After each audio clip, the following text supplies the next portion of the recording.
Di berdewamiya prosêsa rizgarkirina ravandiyên destê Daişê da 7 kesên diniyên êzidî ku 2 jin û 4 zarok bûn li bajarê Reqê li welatê Sûriye hatin rizgarkirin ji balnivêsîngeha karûbarên ravandiyan li Duhokê ve.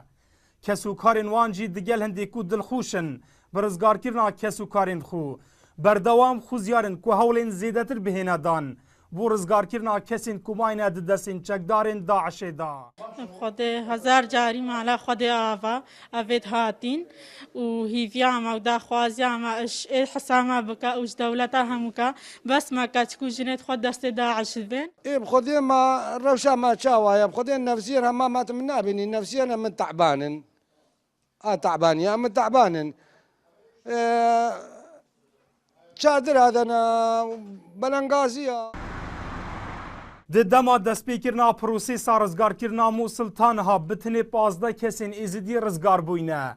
Rêveberiya karûbarên ravandiyan jî rexnên xwe li ser vê êkê hene û dibêjin ji bo rizgarkirina bajêrê Reqa wan hewlên xwe dayne ji bo parastina giyanê ravandiyên êzidî li wî bajêrê. ما هول ضايق او غلطيه الفلوجه وموصل شوين بلكي الرقه شنبن كو امد كاركي تايبت اتكرن كودا ام قارين او كسو كاريت مال ويدري يانشك بشو دراف برو دولتي ديفا نبن يانشك و جانوان اي باراسي خلاص كاسنا Di hêrişa çekdarên Daişê da bû ser şengarê zêdetirî ji 5000 welatiyên êzidî komkuş kirin û 5000 welatiyên din jî revandin ku pitiriya wan kiç û jin û zarok bûn.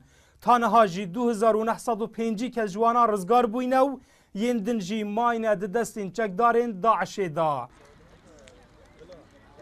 Nêzîkî 3000 kesên êzidî yên ku hatîne revandin ji bal çekdarên Daişê ve li vî avahî bidîtina kesûkarên xwe şad bûn.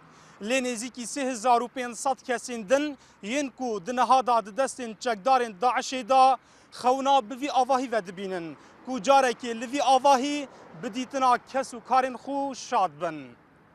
Dilşad Hîmo NRT Duhok.